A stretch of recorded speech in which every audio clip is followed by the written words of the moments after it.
Hello dear students, it's me Sunil Narwani. हम photosynthesis का chapter discuss कर रहे थे और जिसके अंदर हमने फोटोसिंथेसिस का ओवरव्यू डिस्कस किया था। और उसके बाद फोटोसिंथेसिस का पार्ट 1 जिसको हम नाम देते हैं लाइट रिएक्शन, हमने पढ़ा था कि जो फोटोसिंथेसिस है ये एक ऐसा प्रोसेस है जिसके अंदर प्लांट्स या क्लोरोफिल कंटेनिंग ऑर्गेनिज्म जो होते हैं वो सनलाइट को कैप्चर करके अपना ऑर्गेनिक फूड ग्लूकोज प्रिपेयर कर रहे थे। अब यहाँ पर क्या है कि फोटोसिंथेसिस जो था वो 2 स्टेप्स के अंदर डिवाइडेड था। Number 1 light reaction and number 2 dark reaction.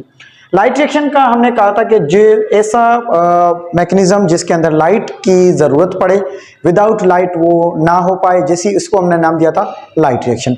दूसरा जो इसका सेकंड स्टेप था उसको हमने नाम दिया था डार्क रिएक्शन का। तो डार्क रिएक्शन क्या है कि डार्क रिएक्शन ऐसा मैकेनिज्म है जिसको होने के लिए लाइट की जरूरत नहीं पड़ती, इसी वजह से उसको हमने नाम दिया था डार्क रिएक्शन या लाइट इंडिपेंडेंट रिएक्शन कहते हैं। अब फोटोसिंथेसिस का पार्ट 1 डिस्कस करते हैं जिसका नाम क्या है लाइट रिएक्शन। लाइट रिएक्शन को हम एक और नाम देते हैं लाइट डिपेंडेंट रिएक्शन भी इसको हम कह रहे होते हैं। तो लाइट रिएक्शन को एक और नाम देते हैं, क्या कहते हैं? लाइट डिपेंडेंट रिएक्शन कह रहे होते हैं। तो ये लाइट डिपेंडेंट है, लाइट के ऊपर डिपेंड करता है, विदाउट लाइट ये प्रोसेस नहीं हो सकता है। उसके अलावा इसको हम एक और नाम देते हैं, इसको हम हिल्स रिएक्शन का भी नाम देते हैं। हिल्स रिएक्शन हिल्स क्या है? हिल्स एक साइंटिस्ट था जिसने इस रिएक्शन को डिस्कवर किया था, उसने इसी के नाम से दिया हुआ है। तो लाइट रिएक्शन या लाइट डिपेंडेंट रिएक्शन कह सकते हैं या इसको हम हिल्स रिएक्शन कह सकते हैं। इस लाइट रिएक्शन के अंदर क्या होता है कि लाइट की डायरेक्टली इन्वॉल्वमेंट होती है, जिसकी वजह से कुछ एसिमुलेटरी पावर और रिड्यूसिंग पावर जो है वो डेवलप होती है, और वो कहां पर इस्तेमाल होती है? डार्क रिएक्शन के अंदर ये जाकर इस्तेमाल होती है। अगर हम बात करें यहां पर लाइट रिएक्शन की, तो हमारे पास यहां पर समझ लें कि यहां से ये सनलाइट है, ये सनलाइट है। तो ये सनलाइट जो है ये स्ट्राइक करती है, अर्थ पर आती है, तो कुछ इसके अंदर प्लांट्स जो हैं सनलाइट को यूज करते हैं फोटोसिंथेसिस के लिए। तो यहाँ से क्या होगा, इस सनलाइट जो आ रही होती है फोटॉन्स की फॉर्म में आ रही होती है, तो इसके अंदर जो सनलाइट है वो यहाँ पर क्या होगी? क्लोरोप्लास्ट है। अब ये भी हमने डिस्कस किया था लास्ट वीडियो के अंदर कि प्लांट के अंदर एक ये प्लांट का लीफ है, इस लीफ के अंदर एक सेल को निकालते हैं और सेल के अंदर किस्म का स्ट्रक्चर मौजूद है जो हमने नाम दिया था किसका? क्लोरोप्लास्ट का। इस क्लोरोप्लास्ट के अंदर थैलेक्वाइड किस्म के थैले पड़े हुए हैं जिसके ऊपर ये रिएक्शन हो रहा है, जिसके ऊपर ये रिएक्शन हो रहा है। तो इस रिएक्शन यहाँ पर जो हो रहा है कि हमने इसका ओवरव्यू किया था, तो यहाँ पर इस खाली रीजन को हम नाम क्या देते हैं? स्ट्रोमा का नाम देते हैं, और इसको हम नाम देते हैं थैलेक्वाइड, और पूरे को हम कहते हैं ग्रेना। तो यहाँ पर जो रिएक्शन हो रहा है ये थैलेक्वाइड के ऊपर हो रहा है यहाँ पर। तो थैलेक्वाइड के अंदर बहुत सारे क्लोरोफिल कंटेनिंग या बहुत सारे फोटोसिंथेटिक पिगमेंट पड़े हुए हैं। तो क्लस्टर ऑफ फोटोसिंथेटिक पिगमेंट जो है इनको हम नाम देते हैं फोटोसिस्टम का नाम देते हैं। तो इसके अंदर हमने लास्ट वीडियो के अंदर डिस्कस किया था कि फोटोसिस्टम हमारे पास लाइट रिएक्शन के अंदर 2 तरह के फोटोसिस्टम होते हैं, फोटोसिस्टम 2 एंड फोटोसिस्टम 1। इनका नाम रखा गया है अकॉर्डिंग टू डिस्कवरी के हिसाब से। ऐसा नहीं कि फोटोसिस्टम 2 है और 1 ऑर्डर के हिसाब से, नहीं, इसकी डिस्कवरी के हिसाब से इसके नाम रखे गए हैं। अब होता है क्या है, यहाँ पर लाइट जो सनलाइट जो है वो जब अर्थ के ऊपर आ रही होती है तो प्लांट्स के ऊपर जब स्ट्राइक करती है तो सनलाइट के अंदर जो हो रहे होते हैं हम इसको कहते हैं फोटॉन। ये जो लाइट आ रही है तो उसको हम क्या फॉर्म में कहते हैं? फोटॉन। यहाँ पर 2 फोटॉन जो होंगे, 2 फोटॉन मॉलिक्यूल्स जो होंगे वो यहाँ पर प्लांट के लीफ के अंदर जो क्लोरोप्लास्ट है उसके अंदर जो फोटोसिस्टम 2 है, वो फोटोसिस्टम 2 के ऊपर ये 2 इलेक्ट्रॉन क्या करेंगे? आकर यहाँ पर इलेक्ट्रॉन आकर यहाँ पर एब्जॉर्ब होंगे। अब यहाँ पर क्या होगा कि ये फोटोसिस्टम 2 जो है ये यहाँ से सनलाइट जो आ रही थी एनर्जी को इसने क्या किया? एब्जॉर्व किया। जब इसने सनलाइट जो एनर्जी दी उसको एब्जॉर्व किया तो यहाँ पर इनके अंदर जो क्लोरोफिल कंटेनिंग मॉलिक्यूल्स हैं या यहाँ पर जो फोटोसिंथेटिक पिगमेंट हैं, तो इनके अंदर एक किस्म की एनर्जी डेवलप होगी, जिसकी वजह से इनके अंदर जो इलेक्ट्रॉन्स हैं, क्लोरोफिल कहें या इनके अंदर और जो पिगमेंट्स हैं उनके अंदर मौजूद क्या है? इलेक्ट्रॉन्स। वो जब इनके ऊपर एनर्जी गिरेगी तो इन इलेक्ट्रॉन्स के पास एनर्जी मिल जाएगी, जिसकी वजह से ये इलेक्ट्रॉन्स क्या हो जाएंगे? एक्साइटेड हो जाएंगे। तो यहाँ से ये इलेक्ट्रॉन जो होंगे ये एक्साइटेड होंगे, ये समझ लें यहाँ से इलेक्ट्रॉन क्या हो गए हैं? यहाँ से ये एक्साइटेड हो गए हैं। तो यहाँ से इलेक्ट्रॉन एक्साइट हो गए, समझ लें एक इलेक्ट्रॉन यहाँ से निकल गया, एक इलेक्ट्रॉन यहाँ से निकल गया, तो हमारे पास यहाँ से फोटोसिस्टम 2 से 2 इलेक्ट्रॉन क्या हो गए? एक्साइट हो गए। यहाँ से जो 2 इलेक्ट्रॉन एक्साइटेड होकर यहाँ से निकल गए हैं, इनके पास इतनी एनर्जी थी, ये इतने एनर्जाइज्ड हो गए थे, हाईली एनर्जाइज्ड होकर, जिसकी वजह से ये अपने इस फोटो सिस्टम 2 से आउट होकर यहाँ पर एक किस्म का प्रोटीन एक्सेप्टर मौजूद है। तो प्रोटीन से बना हुआ एक किस्म का एक्सेप्टर है जिसको हम नाम क्या देते हैं, प्राइमरी इलेक्ट्रॉन एक्सेप्टर का नाम देते हैं। तो ये 2 इलेक्ट्रॉन जो है ये प्राइमरी इलेक्ट्रॉन एक्सेप्टर क्या करता है, एक्सेप्ट करता है। इसको प्राइमरी इलेक्ट्रॉन एक्सेप्टर इसलिए कहते हैं कि ये फोटो सिस्टम 2 से डायरेक्टली इलेक्ट्रॉन यहाँ निकले और फर्स्ट टाइम इसने एक्सेप्ट कर लिया, इसी को हम क्या कह रहे होते हैं, प्राइमरी इलेक्ट्रॉन एक्सेप्टर का नाम देते हैं। अब यहां पर इलेक्ट्रॉन एक्सेप्ट होने के बाद देखें यहां से क्या हो गए, 2 होल बन गए, क्योंकि यहां से जो इलेक्ट्रॉन थे वो लॉस हो चुके हैं। तो अब ये क्या करेगा, यहां पर इनको इलेक्ट्रॉन के होल्स को कोई ना कोई वापस आकर फिल करेगा। तो यहां पर फिल करने के लिए क्या करते हैं, हमारे पास प्लांट ड्यूरिंग, हमने एक इसका रिएक्शन क्वेश्चन हमने डिस्कस की थी कि लाइट रिएक्शन के अंदर प्लांट्स जो हैं वो वाटर को यूज करते हैं। अब यहां पर जो H2O है वाटर, यहां पर ये वाटर की ब्रेकडाउन होगी सनलाइट की प्रेजेंस के अंदर। तो इस प्रोसेस को हम नाम क्या देंगे, फोटोलाइसिस का नाम देंगे।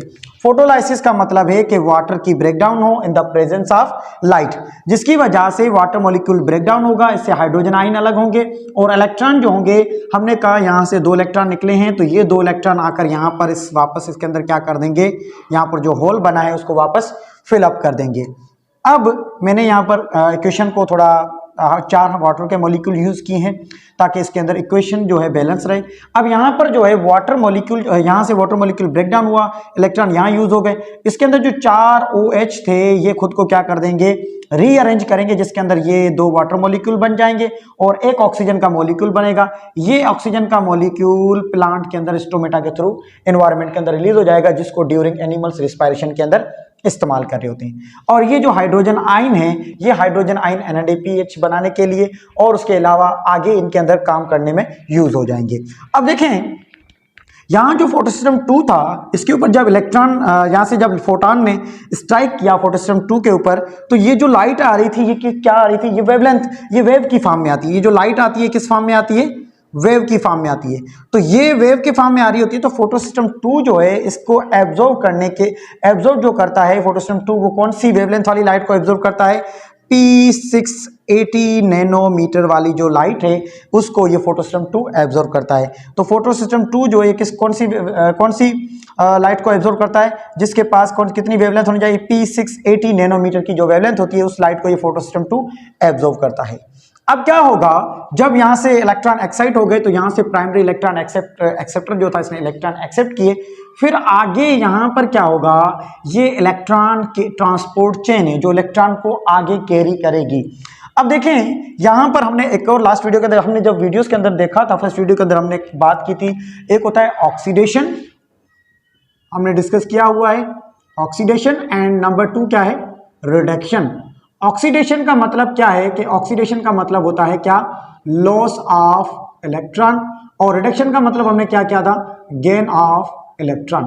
अब देखें यहां से ऑक्सीडाइज, ये क्लोरोफिल क्या हो गया, ऑक्सीडाइज हो गया, क्योंकि इसने अब इलेक्ट्रॉन को क्या कर दिया, लॉस कर दिया।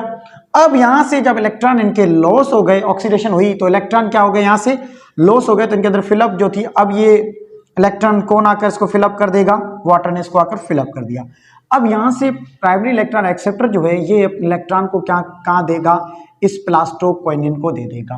प्लास्टोक्विनिन एक प्रोटीन का बना हुआ सब्सटेंस है जो इलेक्ट्रॉन कैरियर भी कहलाता है। ये क्या करेगा, यहां से जो इलेक्ट्रॉन प्राइमरी इलेक्ट्रॉन एक्सेप्टर के बाद इस प्लास्टोक्विनिन के पास आ जाएंगे, फिर ये इलेक्ट्रॉन क्या करेगा, इस साइटोक्रोम कॉम्प्लेक्स को दे देगा। अब देखिए यहां पर ऑक्सीडेशन और रिडक्शन दो रही है, इलेक्ट्रॉन इसने पहले गेन किए, अब इलेक्ट्रॉन क्या किए, इसने लॉस कर दिया। अब लॉस करने के बाद क्या हुआ, साइटोक्रोम कॉम्प्लेक्स को इसने इलेक्ट्रॉन दे दिए।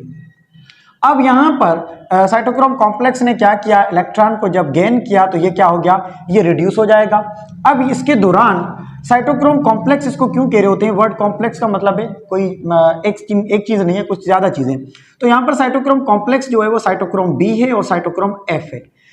अब यहां से क्या होगा कि प्लास्टोक्विनिन यहां से अपने इलेक्ट्रॉन को जब लॉस करेगा ये ऑक्सीडाइज हो जाएगा और ये रिड्यूस हो जाएगा। अब cytochrome complex B and cytochrome complex F है। अब ये क्या करेंगे, साइटोक्रोम बी जो है ये इलेक्ट्रॉन को लेगा, यहां से ये इलेक्ट्रॉन को कौन लेगा, बी देगा, और बी किसको दे देगा, साइटोक्रोम एफ को दे देगा। जब ये ड्यूरिंग साइटोक्रोम बी एफ को इलेक्ट्रॉन दे देगा तो यहां इसके दरमियान में कुछ एनर्जी रिलीज होगी। वो एनर्जी जो है लाजमी यहाँ से इलेक्ट्रॉन एक्साइटेड किस वजह से हुए थे, ड्यू टू हाई एनर्जी। तो यहाँ पर जब इलेक्ट्रॉन वापस नीचे आ रहे हैं तो ये एनर्जी को क्या करेंगे, रिलीज करेंगे। तो इनसे जो एनर्जी रिलीज होगी वो क्या करेगी, यहाँ पर एडीपी और एक इनऑर्गेनिक फास्फेट है, इन दोनों के बॉन्ड को मिलाने के लिए काम करेगी। इस प्रोसेस को हम नाम क्या देते हैं, इस प्रोसेस के अंदर हम जो एटीपी बनती है उस प्रोसेस को हम नाम देते हैं फोटोफॉस्फोराइलेशन का नाम देते हैं, फोटोफॉस्फोराइलेशन का नाम देते हैं। अब फोटोफॉस्फोराइलेशन का मतलब क्या है कि in the presence of light, कि लाइट एनर्जी की वजह से जो एटीपी प्रोड्यूस होगी उसको हम क्या कहेंगे, फोटोफॉस्फोराइलेशन। और उस मैकेनिज्म को हम क्या नाम देंगे, उस मैकेनिज्म को हम नाम क्या देंगे, कीमियो ऑस्मोसिस का नाम देंगे, कीमियो ऑस्मोसिस। अब ये कीमियो ऑस्मोसिस एक अलग लेक्चर के अंदर हम डिस्कस करेंगे। अब देखें यहाँ से जब प्लास्टोक्विनिन ने इलेक्ट्रॉन इसको दे दिए साइटोक्रोम कॉम्प्लेक्स को, फिर बी और एफ के पास इलेक्ट्रॉन गए तो एनर्जी रिलीज हुई, जिसकी वजह से एक एटीपी बन गया। यहाँ पर एक एटीपी का क्या बन गया, मॉलिक्यूल बन गया। अब यहाँ पर कीमियो ऑस्मोसिस जो एटीपी बनाए, जो लाइट की एनर्जी की वजह से बनाए, इसीलिए इसको हम क्या कहेंगे, फोटोफॉस्फोराइलेशन का नाम देंगे। एटीपी प्रोडक्शन को हम कहते हैं फॉस्फोराइलेशन का नाम देते हैं, और जिसकी वजह से बन रहा है, लाइट की वजह से बन रहा है, तो उसको हमने नाम क्या दे दिया, फोटोफॉस्फोराइलेशन का नाम देंगे। और हमारे पास इस मैकेनिज्म को हम क्या नाम देंगे, कीमियो ऑस्मोसिस का नाम देंगे। अब ये जो एटीपी यहाँ पर बनी है, ये डार्क रिएक्शन के अंदर एज अ एनर्जी के तौर पर इस्तेमाल होगी।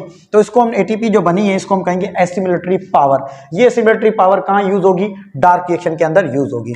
अब यहाँ पर साइटोक्रोम कॉम्प्लेक्स जो है, अब ये क्या होगा, अब ये ऑक्सीडाइज्ड हो जाएगा, क्योंकि अपने इलेक्ट्रॉन इसने पहले गेन की, अब ये लॉस करेगा, तो अब ये इलेक्ट्रॉन किसको दे देगा, प्लास्टोसाइनिन को ये इलेक्ट्रॉन दे देगा।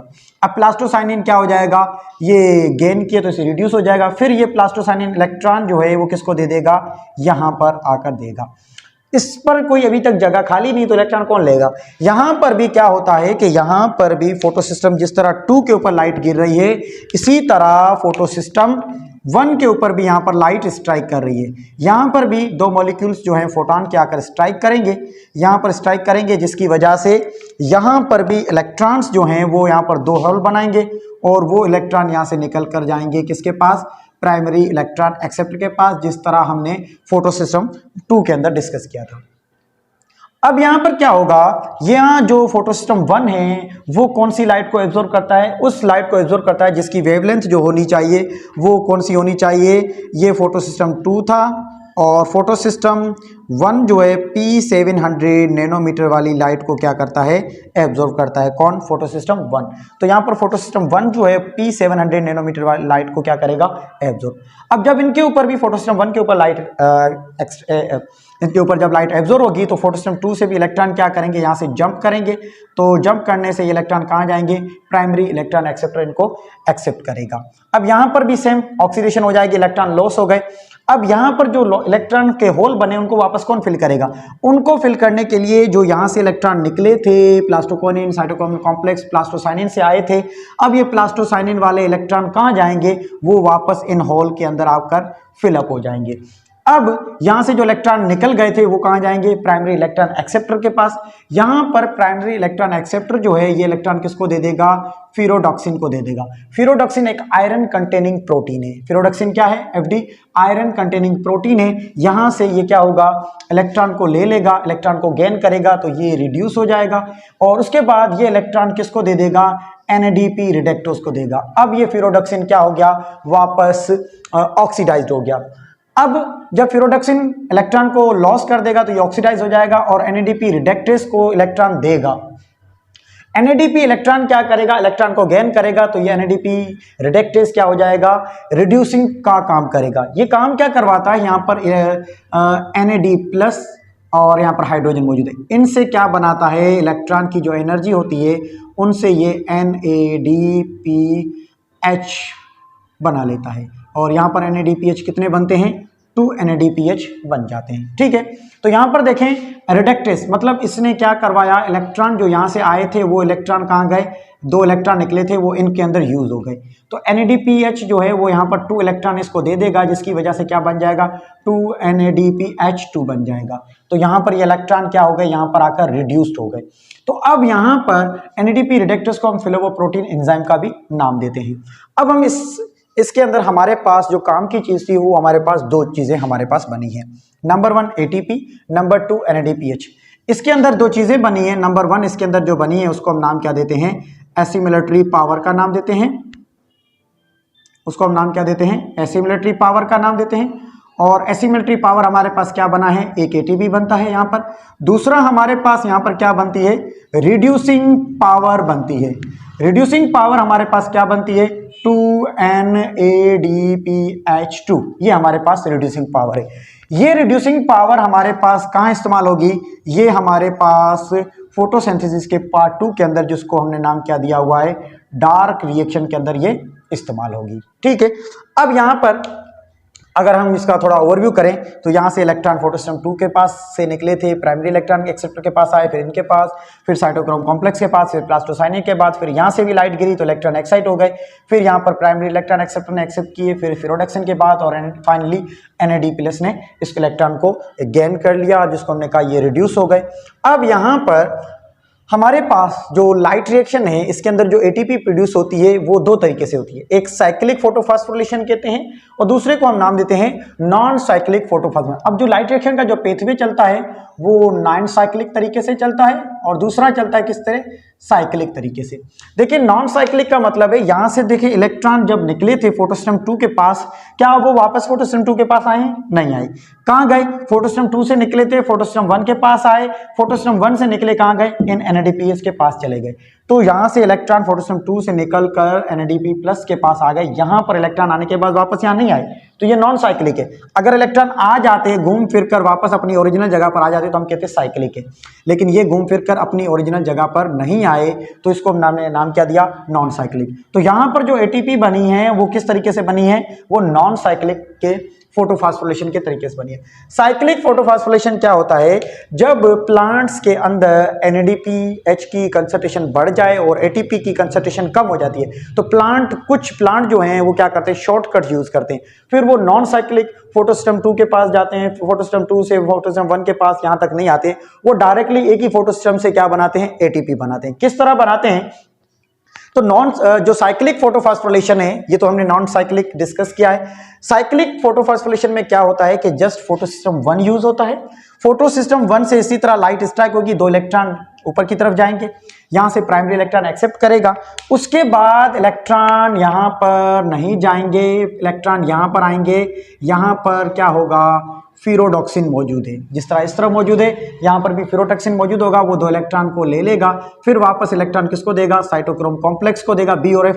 तो जिस तरह यहां पर B और F में ATP बनी थी, उसके बाद ये इलेक्ट्रॉन वापस कहां जाएंगे, यहां से। देखें इलेक्ट्रॉन यहां से निकले थे, फिर यहां आए, फिर घूम फिर कर कहां गए, वापस यहां पर आए। तो ये क्या कहलाता है, ये कहलाता है साइक्लिक फोटोफॉस्फोरिलेशन का नाम देते हैं। इसको हम क्या देते हैं, साइक्लिक फोटोफॉस्फोरिलेशन का नाम देते हैं। तो इलेक्ट्रॉन यहाँ से जहाँ से गए थे वहीं वापस आ गए, इसको हमने नाम क्या दिया, साइक्लिक फोटोफॉस्फोरिलेशन। अगर यहाँ से जाएं और वापस वहाँ आए, वापस इस फोटोसिस्टम 2 के पास ना आए तो उसको हमने नाम क्या दिया, नॉन साइक्लिक फोटोफॉस्फोरिलेशन का नाम दे दिया। अब देखें यहाँ पर हमारे पास जो रिएक्शन है, इसको हम थोड़ा अगर इसको टर्न करके देखेंगे तो ये आपको Z नजर आएगा, इस तरह से Z। तो इसको हम लाइट रिएक्शन को Z स्कीम का भी नाम देते हैं। Z स्कीम का मतलब है ये जिगजैग तरीके से है, जिगजैग स्कीम का भी नाम देते हैं, मतलब इस तरह फिर इस तरह फिर इस तरह तो फिर इस तरह, ठीक है। तो ये जिगजैग स्कीम। अब आपको ये याद रखना है कि लाइट रिएक्शन के अंदर हमने क्या क्या चीज़ें डिस्कस की है। लाइट रिएक्शन के अंदर हमें जो काम की चीज़ थी वो एसिमेट्री पावर डिस्कस करना था, पावर ATP बनी, दूसरा रिड्यूसिंग पावर बन गई जिसको हमने NADPH2, ये एक बनता है और यहाँ पर ये दो बनते हैं। और ये कहाँ जाकर यूज़ होती हैं, ये यूज़ होती हैं डार्क रिएक्शन के अंदर। उसके बाद हमने लाइट रिएक्शन को डिपेंडेंट रिएक्शन भी कहते हैं या हिल्स रिएक्शन भी कहते हैं, और इसके अलावा Z स्कीम या जिगजैग स्कीम भी इसको नाम देते हैं। और उसके अलावा इसके अंदर जो ATP बनती है उसको हम कहते हैं फोटोफॉस्फोरिलेशन, क्योंकि वो लाइट के जरिए बन रही है। और देन उसके अलावा इस मैकेनिज्म को हम नाम देते हैं कीमियो ऑस्मोसिस, जिसके जरिए ATP बन रही है, तो इसको नाम देते हैं कीमियो ऑस्मोटिक ATP का नाम देते हैं। और लाइट रिएक्शन जो है ये हमने कहा दो तरीके से, नॉन साइक्लिक और साइक्लिक। नॉन साइक्लिक क्या होते हैं कि जब इलेक्ट्रॉन फोटोसिस्टम 2 से निकल जाएं और फोटोसिस्टम 1 के पास जाएं और फिर आगे जाएं, वापस फोटोसिस्टम 2 के पास ना आए, उसको हम कहेंगे नॉन साइक्लिक। अगर वापस फोटोसिस्टम 1 से निकलकर वापस फोटोसिस्टम 1 के पास आ रहे हैं तो ये कहलाएगा साइक्लिक कहलाएगा। तो हमेशा साइक्लिक के अंदर सिर्फ एक ही फोटो सिस्टम यूज होता है, जिसको हम नाम क्या देते हैं, फोटो सिस्टम 1। तो यहाँ पर ना ही कोई फोटोलाइसिस होगी, ना ही कोई वाटर की ब्रेकडाउन होगी। यहाँ पर देखें वाटर की ब्रेकडाउन हो रही थी, यहाँ पर ना वाटर की ब्रेकडाउन होगी, ना ही एनएडीपी प्रोड्यूस होगा। यहाँ पर सिर्फ एटीपी प्रोड्यूस होगा, किसके अंदर, साइक्लिक फोटोफॉस्फोरिलेशन के अंदर।